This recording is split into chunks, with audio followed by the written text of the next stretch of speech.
My daughter-in-law slid a shiny host badge across the table for herself and a dull guest tag for me right under the brass plaque that bore my family's name. I felt the sting, but I didn't flinch. I've carried too much life to break over a piece of plastic. Quietly, I began collecting every record, every word, every flicker of proof that would one day speak louder than their whispers. They thought that moment ended me, but it was only the first page of a story they'd never forget. Before I continue the story, please subscribe to the channel and leave a comment letting me know where you're watching from. Cressida had the badges ready before I reached the gatehouse. The little printer hummed, spitting 2 labels that should not have belonged to the same family host for Aileen Guest for me. She didn't hesitate when the valet handed them over. Aileen clipped host to her dress with a smile rehearsed for other people's cameras. I took the guest tag and let the silence do what I'd trained it to do all my life hold. The reader at the pedestal flashed red when I touched my badge to it.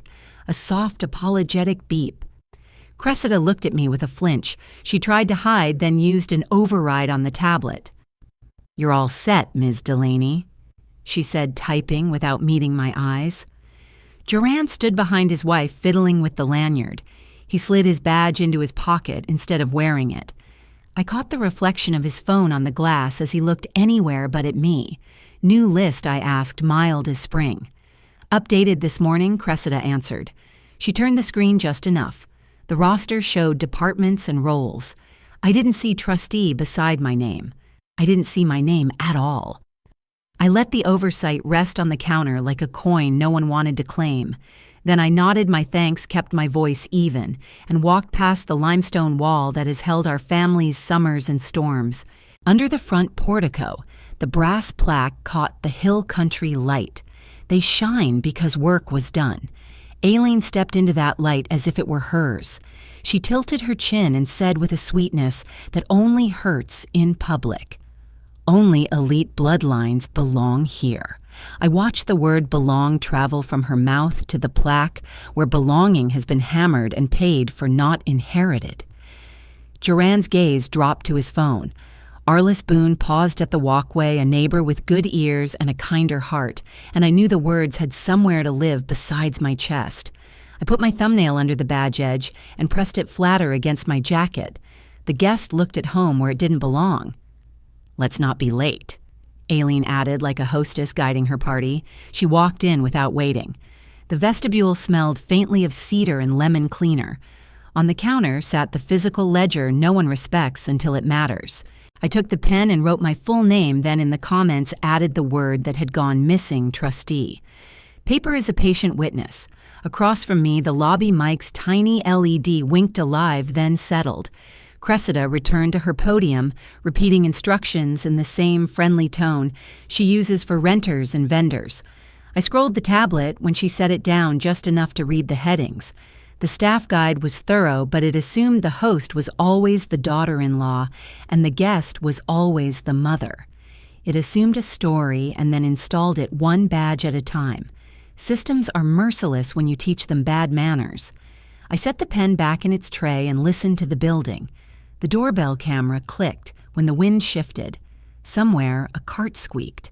Outside again, I crossed into the shade of the live oak, the old one that pretends to be ordinary until summer reminds you how deep its roots run. I touched my bracelet, the one my husband gave me for our 30th, when he still smelled like sawdust and ambition. The charm is a small anchor. He called it hope, and I argued hope was soft. He told me anchors are only soft once you trust the bottom. I stood there, letting the air cool the place where the badge lay. I could have answered Aileen. I could have asked my son why his silence is always the first volunteer in any room. I have done both before. We learn in later seasons which words purchase change and which only pay for noise. I have no appetite for interest on cruelty. The plaque shone at the edge of my sightline. I remembered the day we installed it after inspections cleared, and the last subcontractor gripped my husband's hand with relief. "We build. We don't boast," he said, "a rule and a blessing." The line lives in my bones, alongside the inventory of where the shut-off valves are and which breaker controls the catering kitchen. I straightened, more ritual than posture. No scene. Not today. I would let the insult sit where it belongs in the record. I would count witnesses instead of injuries. I would gather tools that do not raise their voices, logs, lists, times, names. There is a dignity and precision that gossip can't digest. Back inside, I passed the mic again and wondered how much morning air it swallows before anyone asks it to speak.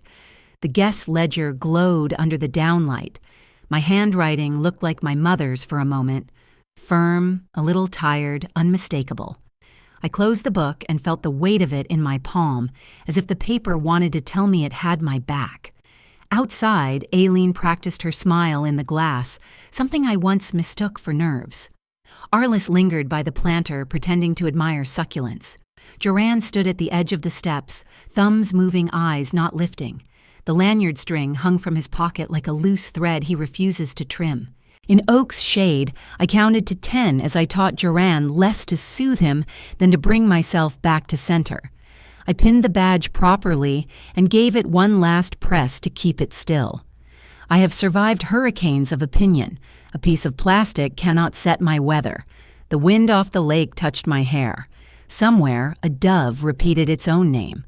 The morning went on.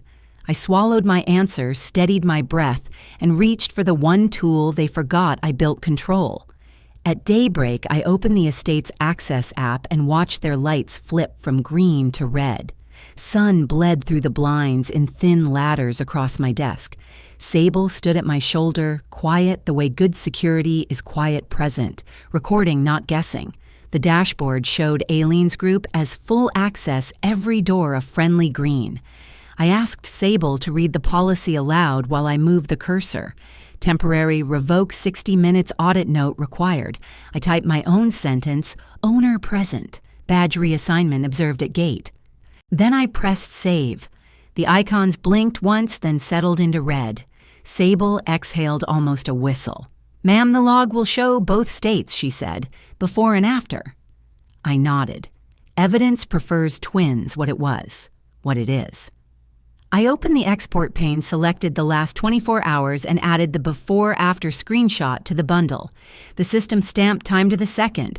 Dawn wore a number. I saved the file set to a folder on my desktop, Access Revoke, then copied the same set to a little USB that lives on my keychain. Chain of custody begins with naming things. Outside, the first birds traded short notes. Inside, I felt the room finish a long inhale I hadn't noticed starting yesterday at the gate. Green to red is a small move for a diode, but it is a continent for a heart. I kept my voice even. You'll witness the export Sable checked a box with her initials and stepped back.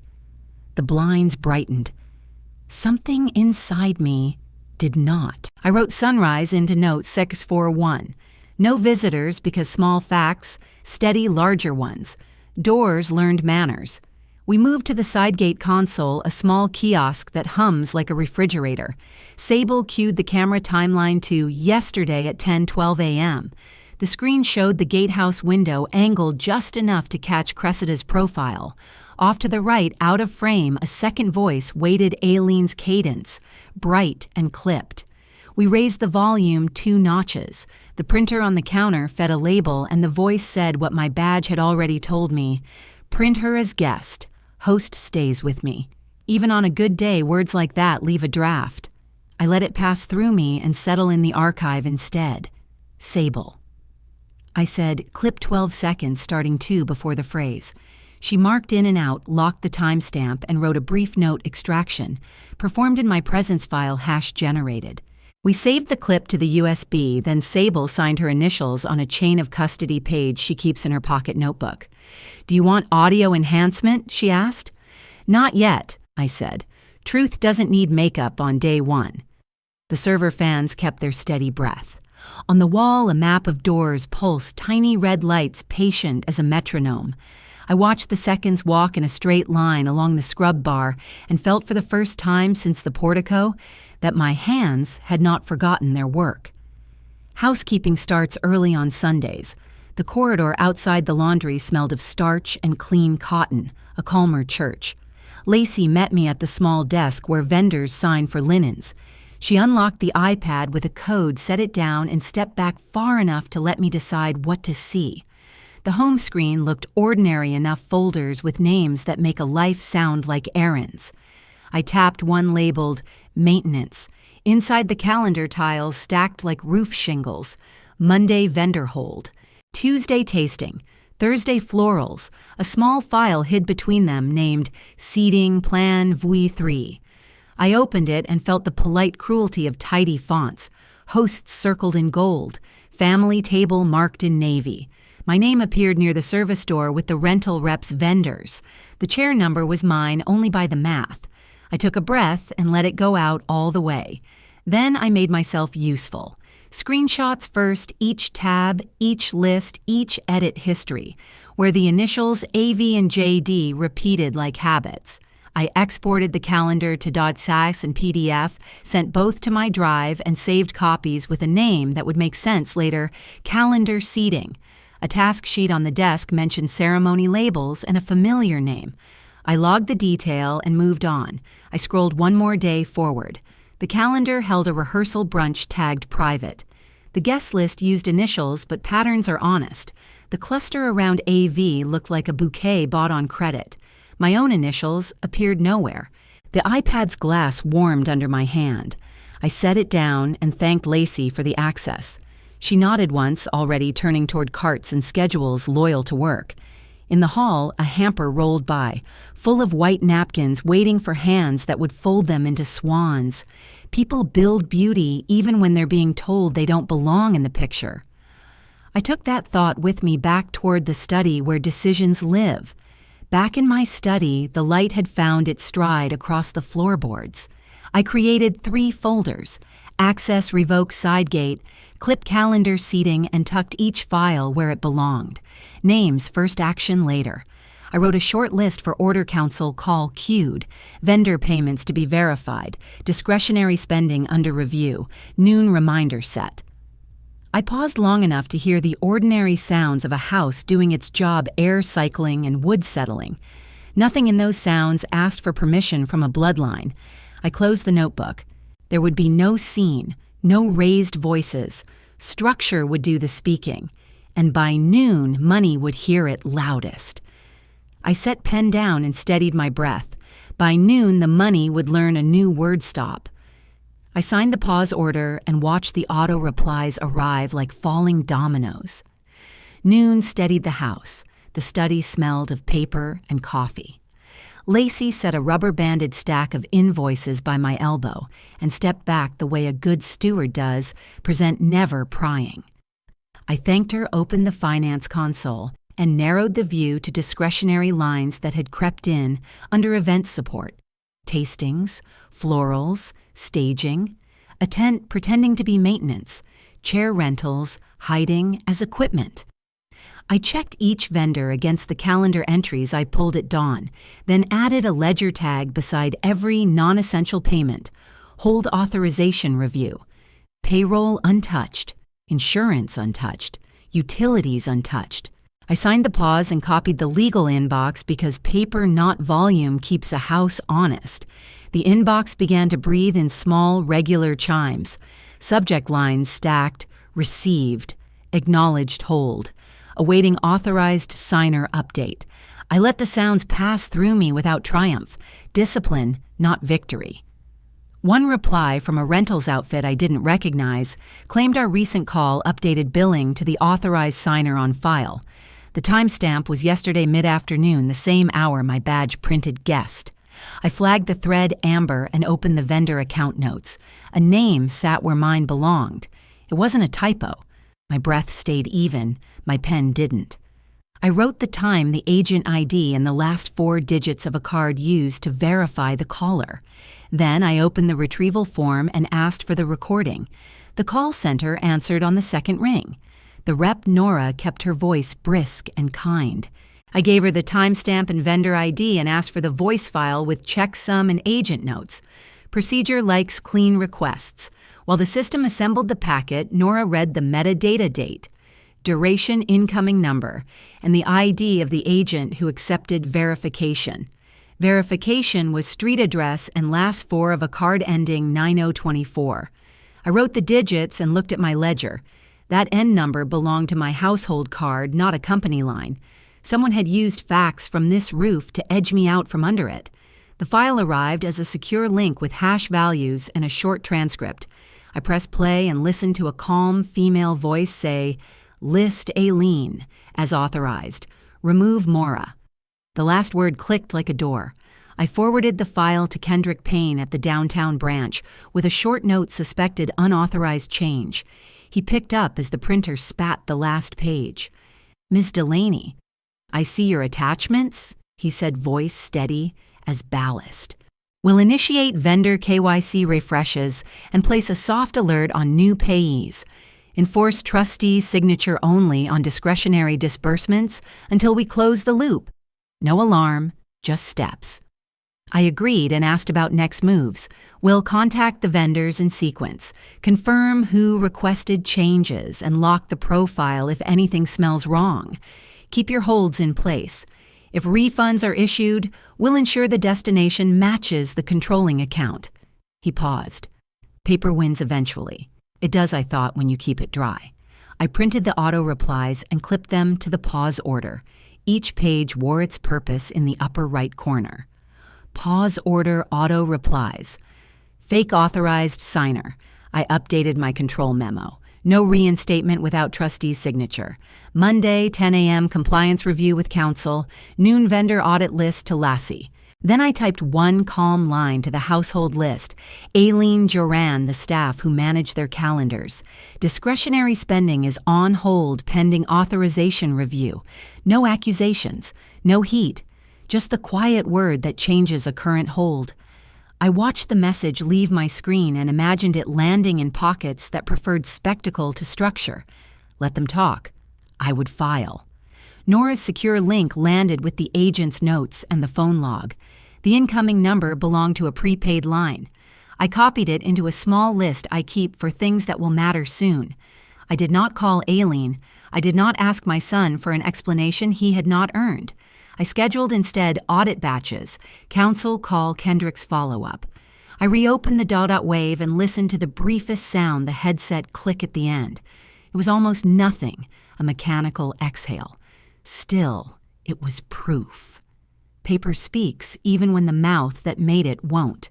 I saved the file to a labeled folder and then to a small USB because a chain of custody is not a metaphor. It's a chain. By mid-afternoon, the house had returned to its Sunday hush. The coffee stayed cold. The window stayed open.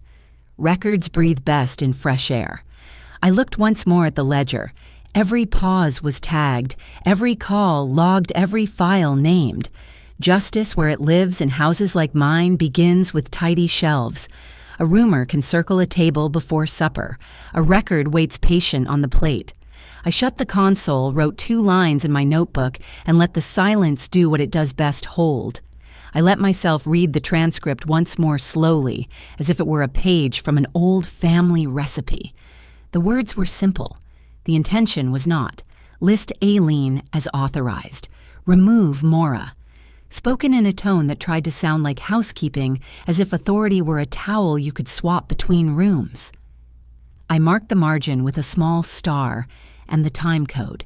Then I pictured the practical consequences, the refund that would later drift to the wrong inbox, the deposit that might settle in an account I did not oversee, the slow bleed that doesn't show until the month closes, and the column will not add. People mistake theft for drama. Most of the time it is clerical. Out the window, a cicada started its long drill, a Texas metronome. I breathed with it, counted 4, and steadied my hand on the mouse. There is a particular comfort to correct names in correct boxes. My late husband used to say, if you can name the thing, you can carry it. I named the folders bluntly because blunt names are hard to argue with. The estate has never needed speeches. It needs quiet doors that close and open when the right person asks. Control for me is not theater. It is housekeeping done at the right hour with the right cloth, when no one is watching. I considered briefly sending Joran a copy of the pause order. Then I did what I've learned to do when love and duty collide. I waited 24 hours. Outcomes improve when tempers aren't driving. Besides, the record would not evaporate if I allowed it to cool. I closed the cabinet and ran a soft cloth over its edge, the way I always have, as if the wood could feel the promise I was making to it. We will be careful. We will be exact. I turned off the desk lamp, though the sun still held a small reminder that light should come from the right places. Then I saved everything twice. Backup stand.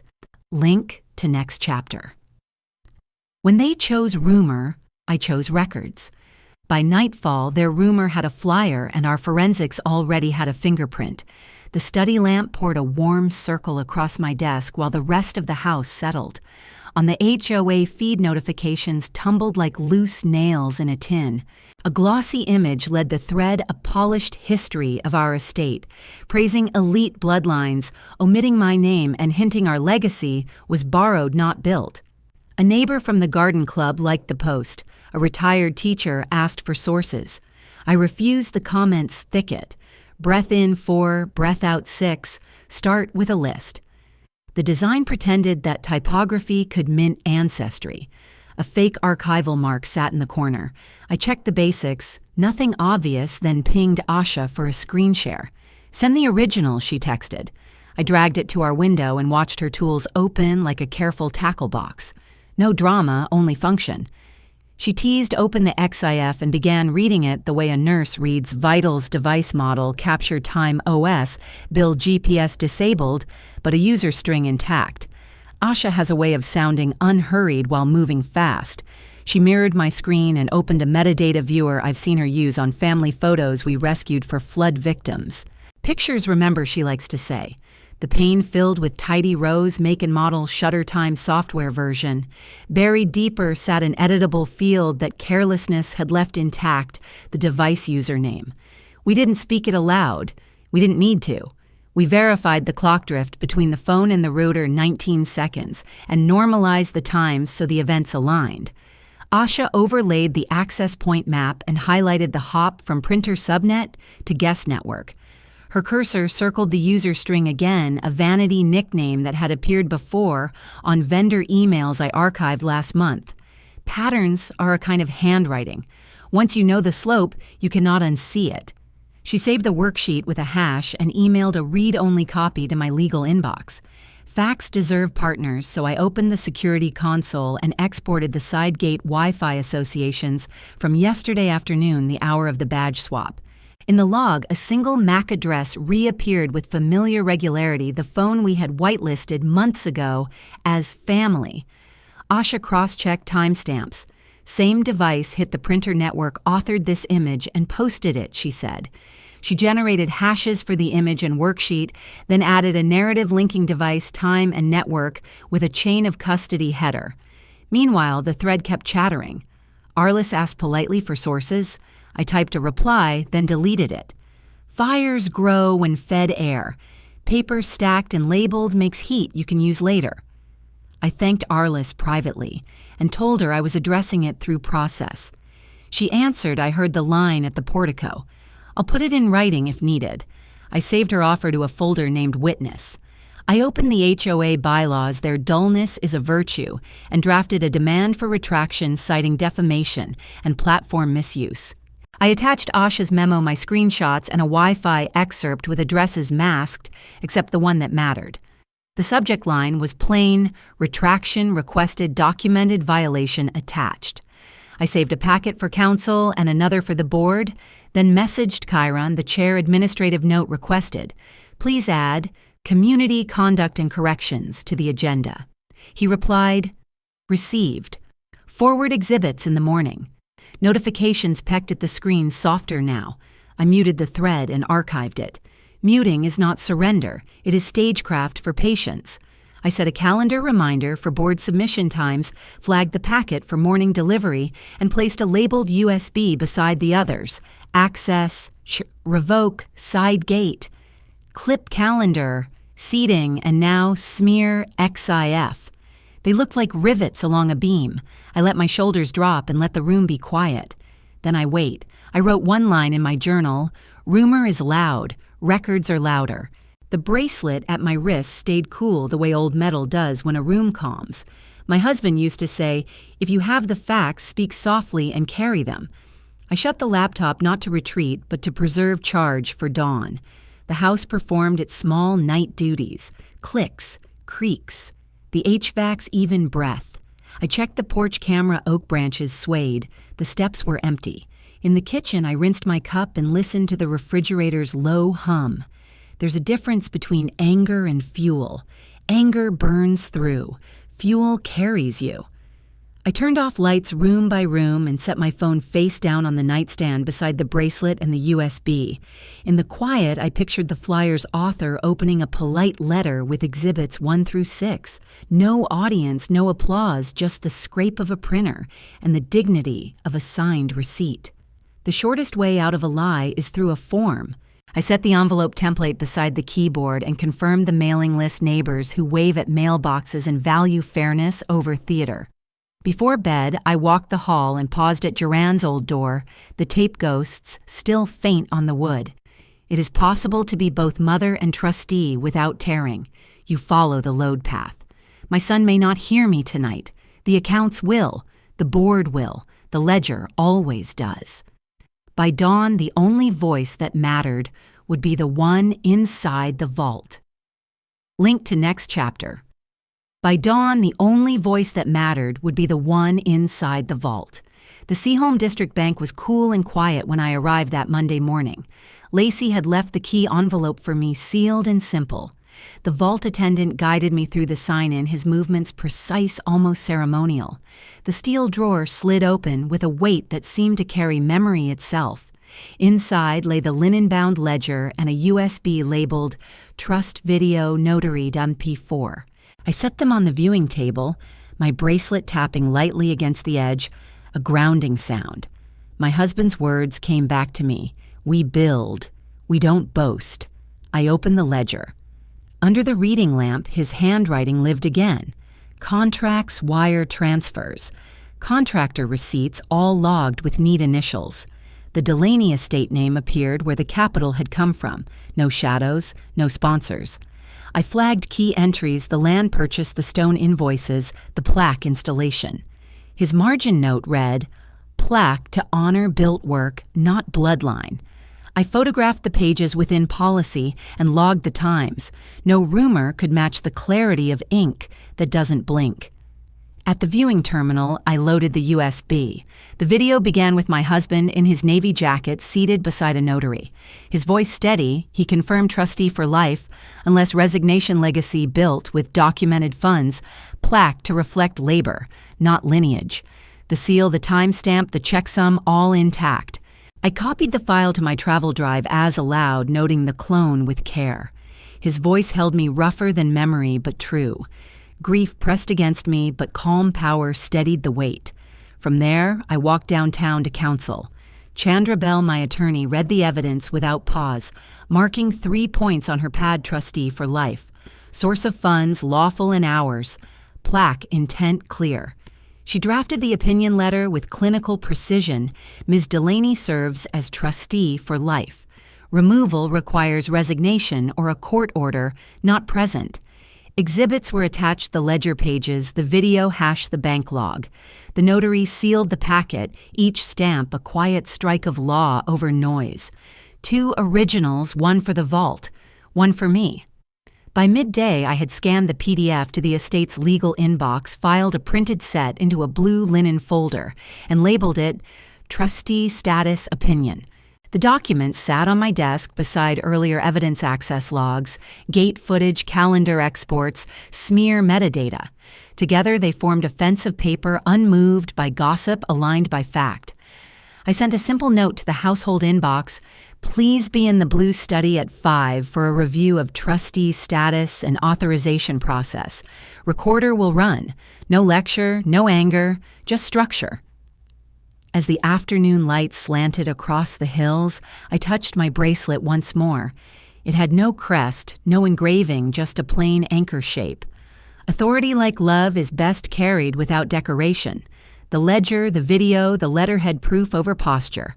And at 5, they would sit with me in the blue study to decide whether they planned to bend law or respect it. Link to next chapter. By evening, I would ask them to sit in the blue study and tell me which law they planned to bend. The blue study was the one room in the house that never lied. Oak shelves, a blue-shaded lamp, the desk centered like a courthouse bench. I set the handheld recorder in the middle and watched the red LED blink to steady. The placard recording in progress stood by the water glasses. On the blotter, I laid 3 papers and a clean fan, the council's opinion letter, the pause order for discretionary spending, and my offer to settle. 72 hours. Cease the rumor, withdraw from planning access, reimburse assessed costs, and apologize in writing. The bracelet steadied me. I wasn't there to argue, paper would do the talking. Aileen arrived first camera ready in a pale suit, the sort of white that insists it belongs. Joran came behind, hands in his pockets, the old habit of a boy who learned to make himself smaller when rooms tensed. I shut the door. The desk clock ticked once, twice. The recorder light held steady. This is being recorded, I said, though Texas did not require the placard. Here is my offer. We will not discuss lineage or optics. We will speak only of law and access. I slid the letter toward them. Trustee for life unless resignation or court order. That order does not exist. Aileen didn't look at the letter. Perception matters, Maura. The estate needs to feel curated. Bloodlines. Contracts matter, I answered. So do access lists and plaques protected by the trust. Joran cleared his throat. Maybe we just keep the peace. Let Aileen manage the event so guests feel comfortable. The event that hid my name under vendors. I said gently for the record. Offer terms are simple. Cease the rumor on the neighborhood feed. Withdraw from planning access and vendor controls. Reimburse fees charged during the attempted change of signer. Publish a written apology acknowledging my trustee status. You have 72 hours. I kept my tone low-paced for the mic. Yes, I read each clause aloud for the microphone. Paper rasped. The red LED kept its patient eye. The room held every sound close. Aileen smiled at Joran instead of answering me. This is what I meant about tone. She's turning a family matter into paperwork. Paper is how families keep what they build, I said. Tell me which law you plan to bend. The smile thinned. We'll get your name off the plaque anyway. I let the sentence hang between us like a bell that names itself. Then in the same even tone, I repeated it for the recorder. You intend to remove my name from a trust-controlled asset. By what authority? Silence. Joran studied the water glass as if it could hand him a path. The clock ticked. Somewhere outside, the live oaks traded small sounds with the evening breeze. Aileen pivoted to something she believed would sting, reaching for my history. You're clinging, Maura. It's time to pass the torch to people with better positioning. Position is earned, I said, and recorded. I slid the pause order across next. These authorizations are suspended pending review. Vendors have acknowledged the hold. A call center recording identifies a voice requesting my removal as signer. That file is preserved. You're making me the villain, she said. I'm making a record, I said. The offer stands. If you accept, we close this quietly.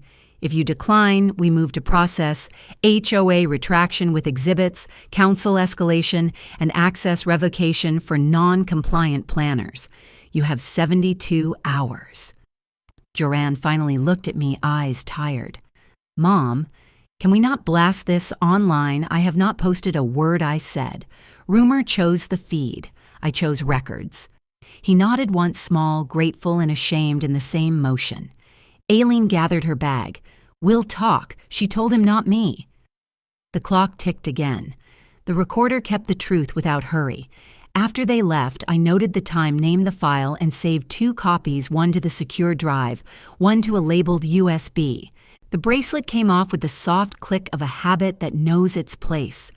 I locked the recorder in the desk drawer and walked the quiet corridor to my room.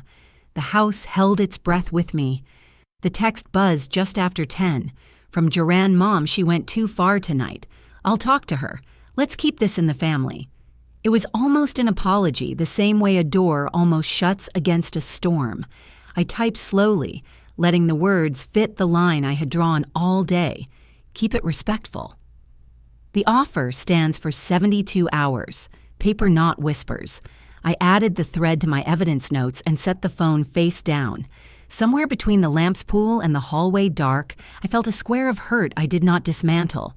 I left it intact like a tile in a mosaic, not the whole picture, but part of the pattern I could step on without falling through.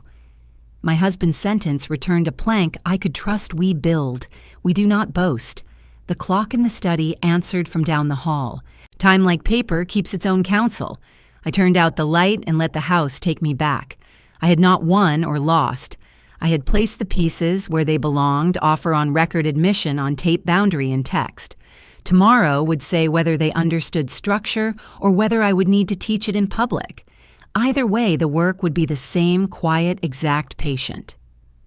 Link to next chapter.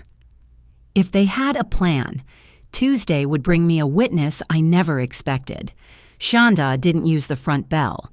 At noon, the back porch hinge breathed a tired squeak, and there she stood, work boots, chalked with drywall jaw set like a woman who'd swallowed one too many orders.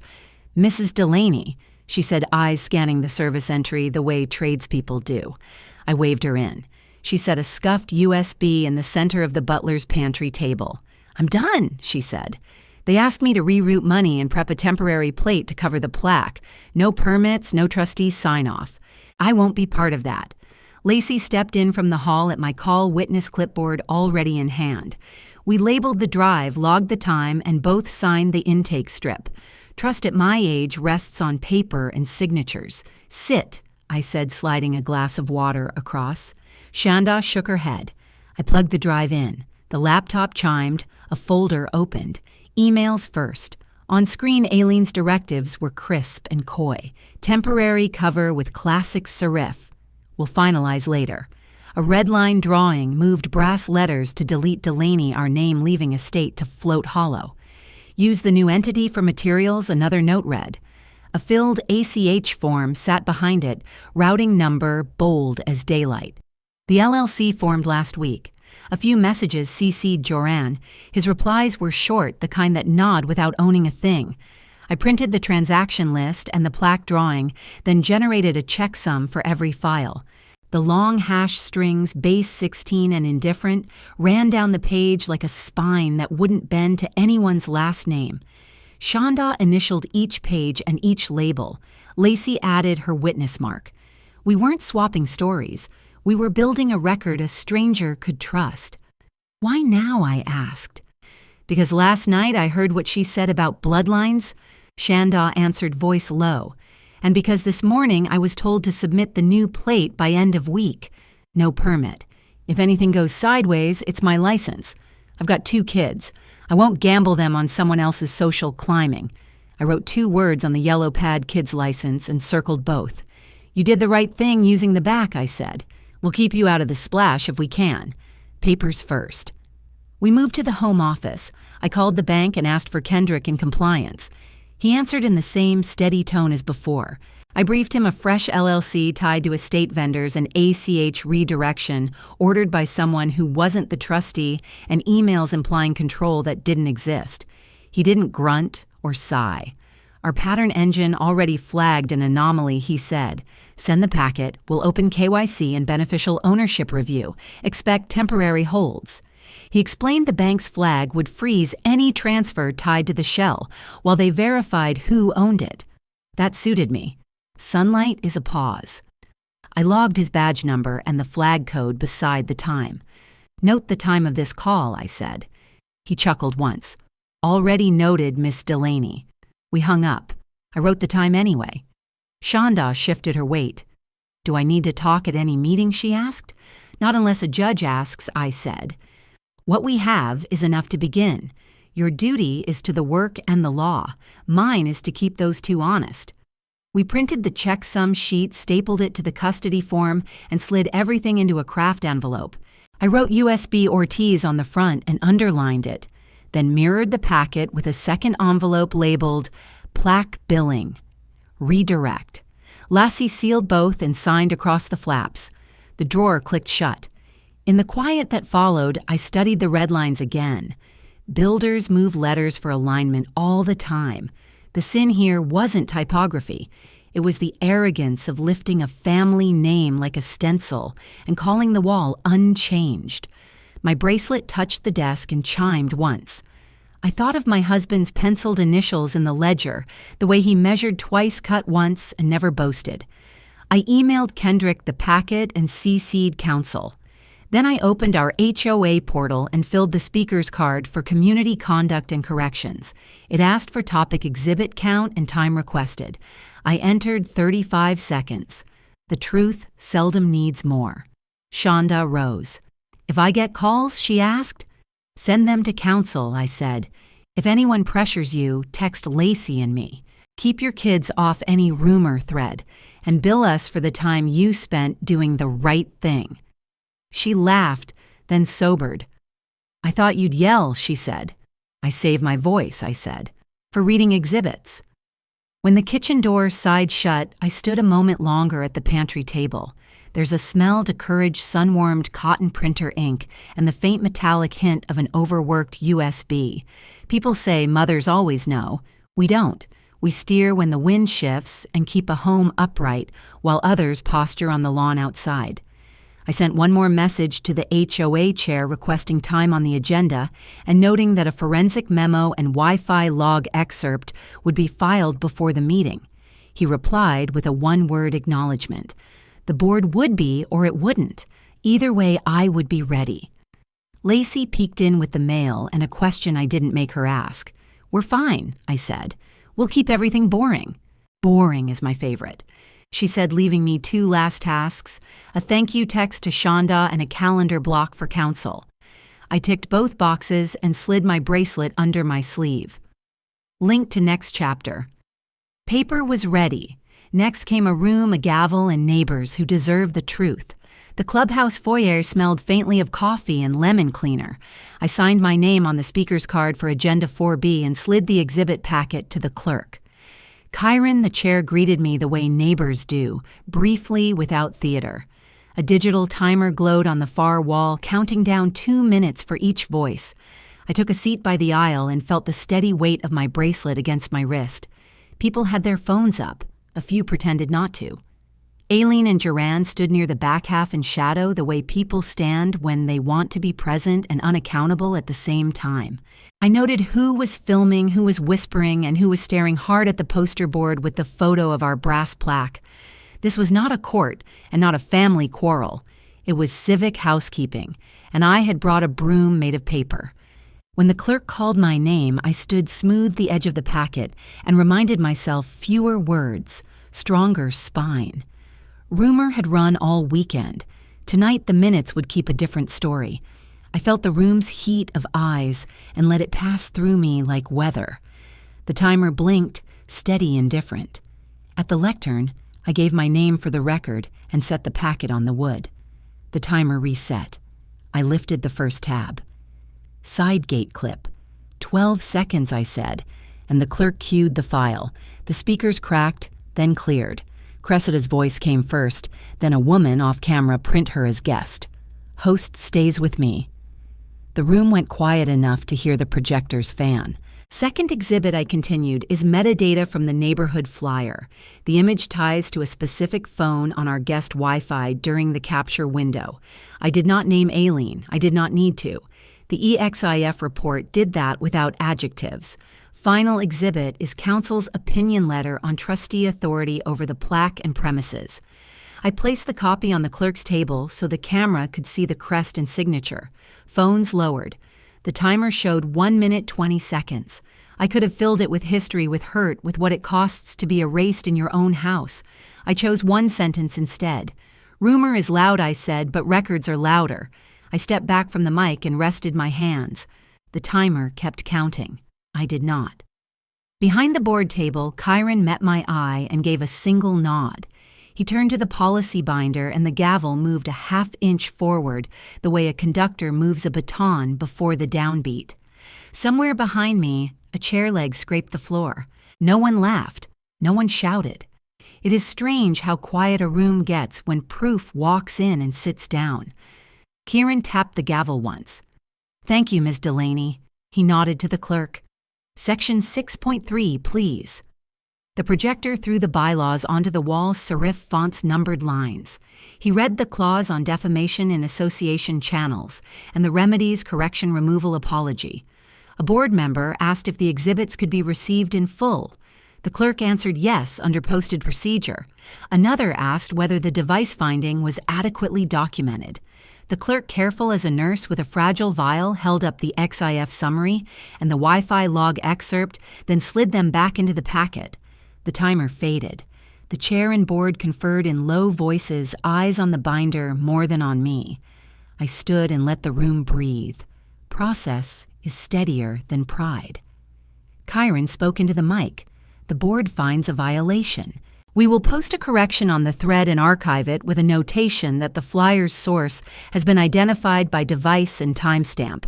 We open a 72-hour window for a public apology from the account holder and any coordinating residents.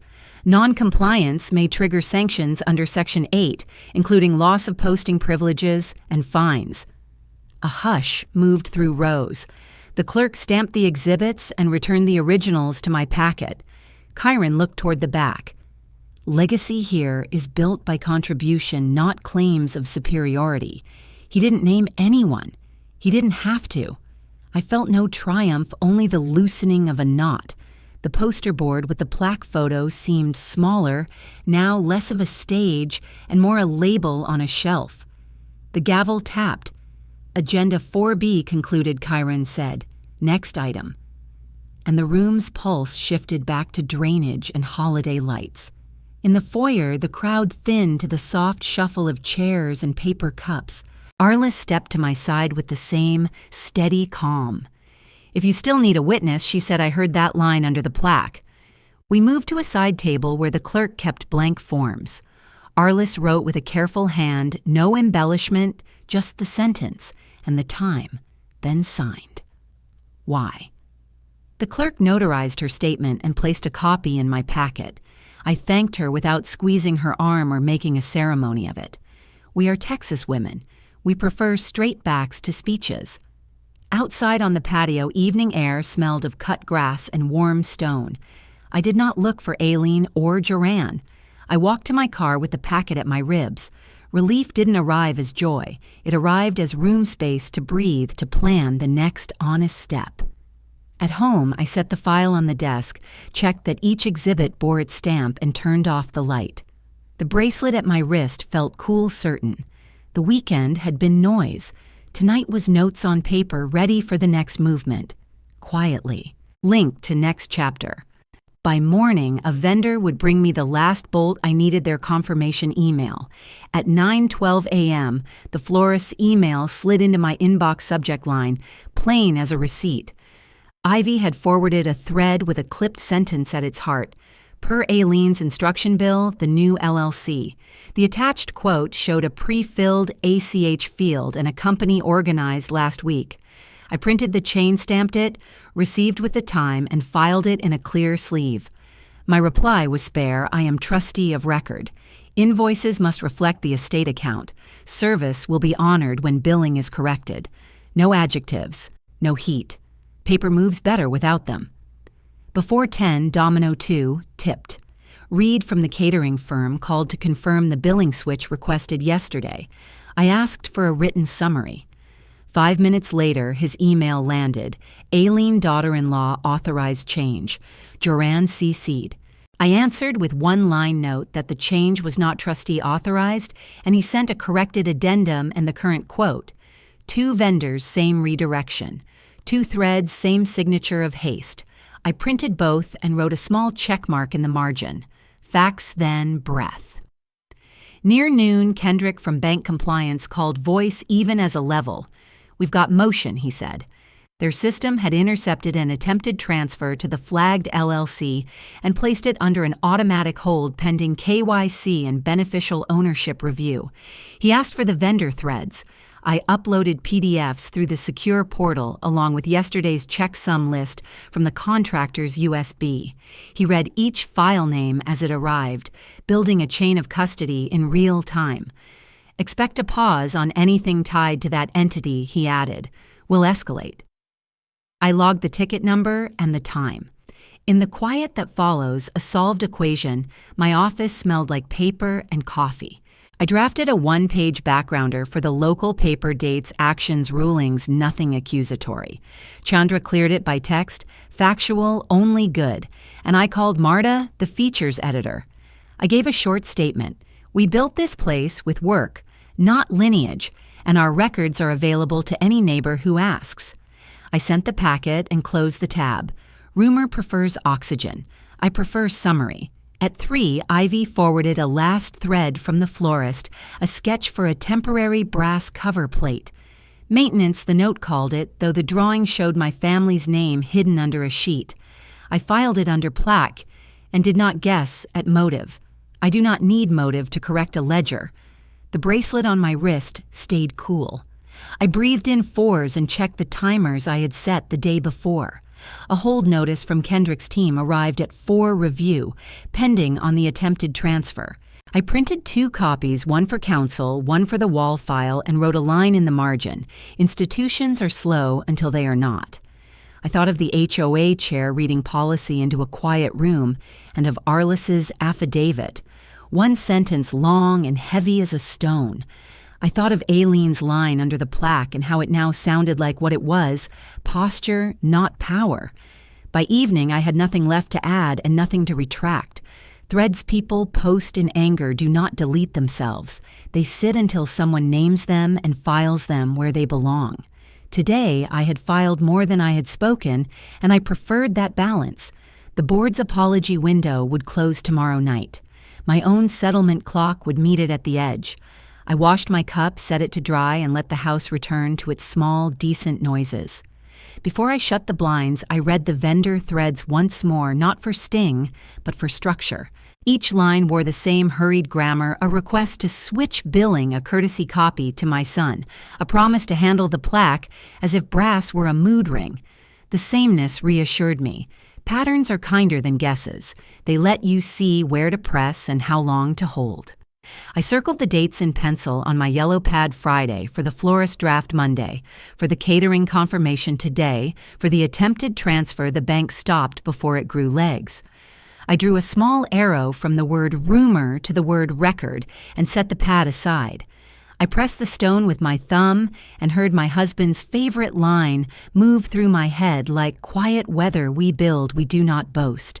The lesson had not grown old with him, and it had not weakened with grief. It lived in the way the study kept its order, in the way the ledger's ink did not blink when confronted with a rumor, in the way neighbors, given a clear set of exhibits, could listen without being asked to take sides. I do not expect apologies to arrive on schedule, but I do require proof, and I have learned I can make it easy for other adults to honor proof by bringing it to them in the format they already use. Timestamps, attachments, short sentences, and signatures. That is what today had been. Not a speech, not a fight, a day spent turning air into paper. When my phone buzzed with a friend's text, "You okay?" I wrote back, "Yes." Working the list. Then I set the phone face down, checked the recorder lock one more time, and left the office lights on low so the hallway would not feel like a tunnel. There are families that run on performances, and there are families that run on chores. Mine is an estate, but the truth is the same. If you pick up the next task and do it cleanly, a path opens that no entrance speech can buy. By dusk, the 72-hour clock would run out, and paper would become consequence. 6:03 was written in block ink on the yellow square above my desk. The study clock ticked past it, steady and indifferent. No apology arrived, no correction, not even a vague message that might pretend at peace. I opened the affidavit template, typed in the date and time signed, and clipped it to the evidence packet already prepared. Then I wrote to Chandra clock expired. Proceed. I laid my bracelet flat on the folder. Feelings, later filings now. Chandra joined on video efficient as always. She stacked the exhibits through the e-filing portal trust, opinion gate clip, XIF memo, vendor threads banknote, affidavit. She drafted a temporary restraining order, stop plaque, alterations block billing, diversion preserve accounts. The duty judge's clerk opened the emergency line. 3 questions were asked and answered with documents. The order was granted. Hearing in 10 days. Immediate service authorized. The stamped PDF dropped in my inbox like a gavel strike. I printed 2 copies, slid them into blue jackets labeled and signed. From the window, I saw the process server on the drive desk pressing in cicadas starting. Aileen opened the door. He read the lines clearly. No plaque changes, no vendor redirection, preserve accounts. She called it harassment. He logged the time and left. A ping confirmed the affidavit and body cam clip had reached my email. I saved both and stayed where I was. The law had already walked to my door. Later, Kendrick called. The bank had extended the hold. No ownership details filed for the new LLC. All transfers linked to it were in review. He sent a short note I could attach to the file. I uploaded the TRO to the secure portal. He tagged the account accordingly.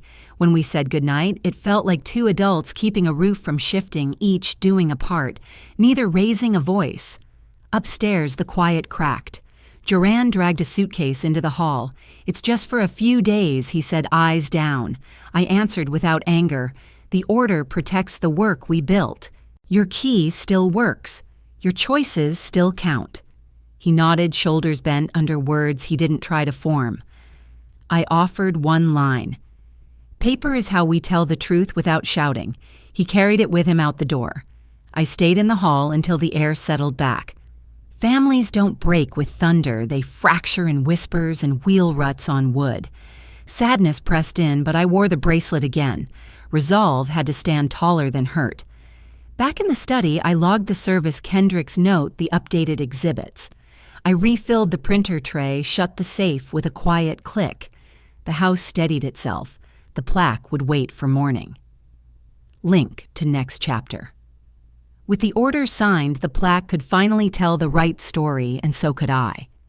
By noon, the sun made the limestone glow.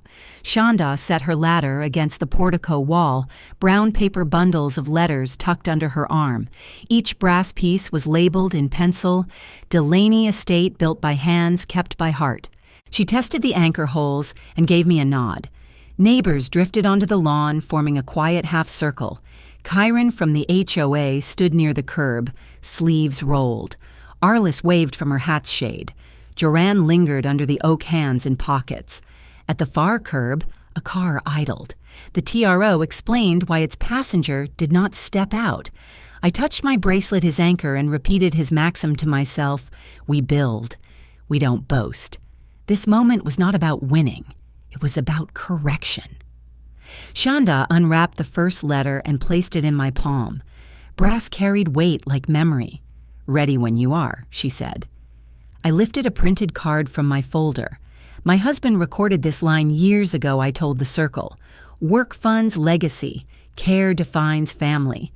As I read, Shanda mounted each word. The driver whispered against stone. Each letter landed with a steady tap. Delaney Estate, built by hands, kept by heart. The crowd stayed silent in that civic way. No clapping, no show, just breath held. Sunlight caught the curve of the E. For a second, I heard his laugh. Grief came small enough to carry softened by pride. I set a small speaker on the ledge. 1 sentence, I said. I pressed play. Print her as guest.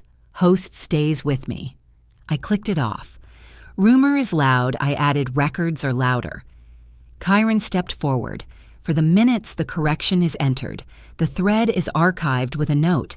The apology window is moot under court order. Nothing more. Procedure was thanks enough. I turned to the neighbors. We're also starting the Built Not Born Fund, two purposes apprenticeships for kids who want trades and repair grants for elders who've kept this neighborhood alive. Seeded in my husband's name, grown by whoever believes legacy is service. Shonda unveiled a small donation sign with a QR code. A few heads nodded. Arliss squeezed my arm. The circle thinned as people drifted toward dinner. I gathered the torn brown paper and folded it into my bag. Joanne still stood near the oak eyes on the plaque as if letters might shift. I stopped a few steps away. The door stays unlocked, I told him. The order stays in force. He nodded once. I heard the part about the fund he said quietly. That part's open to anyone who wants to build, I answered. He looked down at his shoes. I didn't press. Mercy sometimes means leaving space for a choice. Shonda tightened the final screw and whispered the last words aloud, kept by heart as if testing their weight in air. The brass glowed softer when a cloud passed, less spectacle, more promise. At the curb, the car pulled away. The order would keep saying what I no longer needed to. Inside, I filed the TRO and council letter back in their folder. Tools, not trophies. The blue study smelled of lemon oil and paper. In the hall mirror, I saw a woman older than the girl who first entered this house, steadier than the mother once afraid of being erased, not sorry for either. Evening pressed in.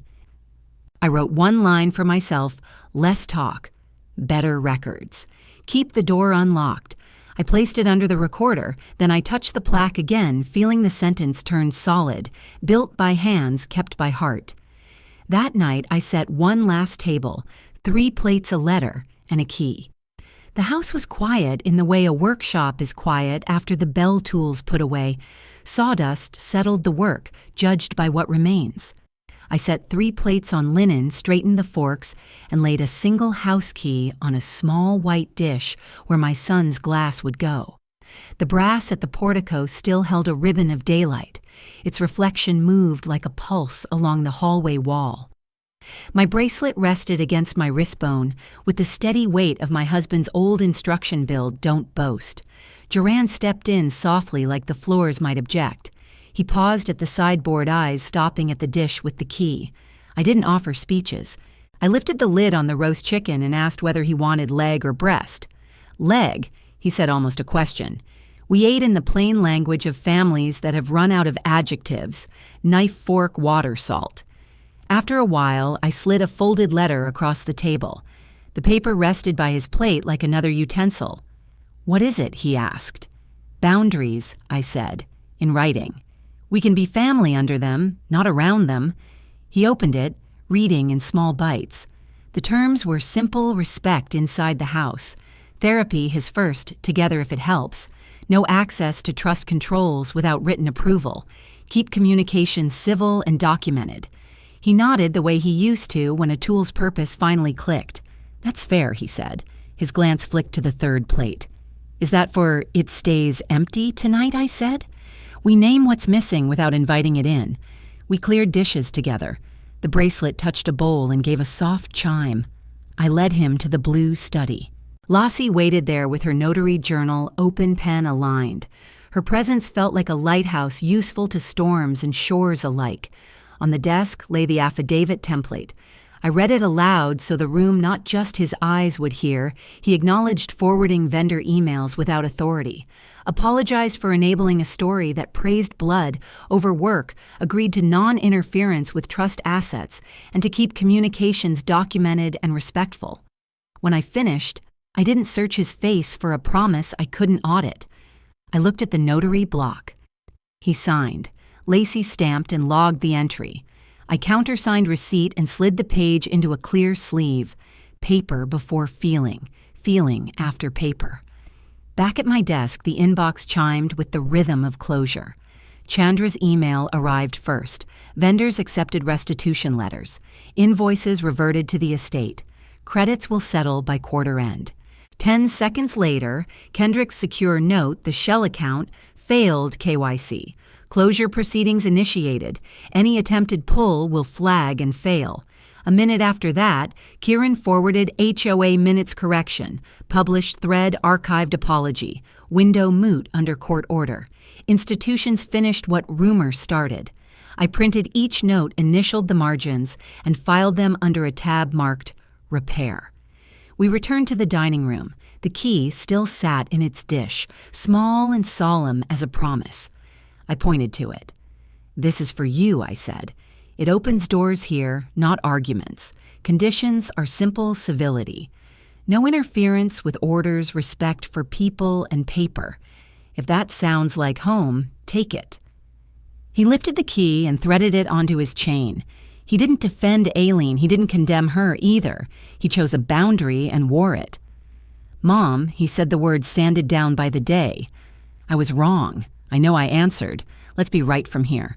We rinsed the third plate and shelved it. Not erased, not in use. That's how you keep hope honest, give it a place to wait without letting it run the house. Night shook itself awake outside.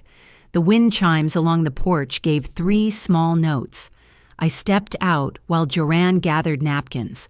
The plaque glinted under the portico light, the letters' newly seeded edges clean, built by hands, kept by heart. I touched the H and felt the cool brass hold the day's heat underneath. Some things can keep both. He came to the doorway and didn't speak. I didn't need him to. Before supper, I had set one more thing on the table, a short letter mapping our next month's counseling appointments, penciled in Sunday dinners, alternating quiet and conversation, a review date to see how the boundary holds. On the envelope, I wrote only our last name. Work not lineage. "Will you read it?" I asked. "I will," he said. "And I'll show up." "Good," I said. "Showing up is how a place becomes yours." He tucked the letter away. I dimmed the porch light to its lowest setting and listened for the sound of a life turning towards steadiness, a door that closes without slam, a footstep that returns without demand, a breath that matches the room again. Later, alone, I opened the blue study drawer and looked at the day's small architecture. A signed statement counsel, letters the minutes note, the dry square where the notary seal had pressed and lifted. I wound the bracelet once around my fingers and let it fall back to my wrist. I didn't win by shouting. I stayed quiet, wrote clearly, and set my table, love and law, side by side. I'm an old woman who finally learned that love stands taller when it has boundaries and records. You don't need to outshout a lie, just outlast it with truth you can sign. Build what matters, document it. Treat people with dignity and let institutions do their job. Families heal when respect returns. If it doesn't, your peace can still hold. What part of my story felt closest to your life? Have you ever chosen paper over drama? If this touched you, drop a 1 or tell me where you're watching from. If not, say why I'm listening. And if you want more stories like this, please subscribe to the channel.